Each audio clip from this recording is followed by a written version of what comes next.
ہم کریں گے ہر مظلوم کی حمایت۔ السلام علیکم، میں ہوں حورین فاطمہ اور آپ دیکھ رہے ہیں حمایتی نیوز HD چینل۔ نظر ڈالتے ہیں آج کی اہم خبروں پر۔ SSP ملیر ڈاکٹر عبدالخالق کی زیر صدارت ملیر آفس میں اہم میٹنگ منعقد کی گئی۔ میٹنگ میں SP ملیر SDPOز اور SHOز برانچ انچارج نے شرکت کی۔ میٹنگ میں تمام افسران کے اسٹریٹ کرائم، مفرور اشتہاری اور لسٹڈ منشیات و گٹکا موا فروشوں کے خلاف انفرادی کارکردگی کا تفصیلی جائزہ لیا گیا۔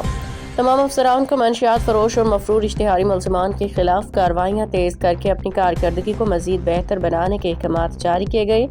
میٹنگ کے دوران SSP ملیر نے آنے والے کرسمس کے موقع پر گرجا گھروں، مسیحی برادری کے عبادت گاہوں کی سیکیورٹی مزید مؤثر بنانے کی ہدایات جاری کیں۔ SSP ملیر نے ہوائی فائرنگ کے خلاف زیرو ٹالرنس پالیسی اپنانے کی بھی سخت ہدایت دی۔ ہوائی فائرنگ میں ملوث افراد کے خلاف بلا امتیاز قانونی کارروائی عمل میں لائی جائے۔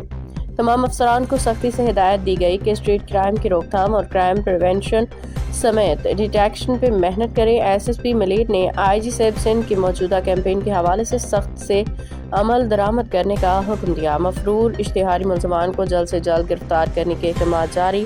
ترجمان ملیر پولیس حاکم علی دل کی رپورٹ۔ باخبر رہیے ہر جگہ ہر وقت، جانیے ملکی و غیر ملکی حالات و واقعات یقین کے ساتھ۔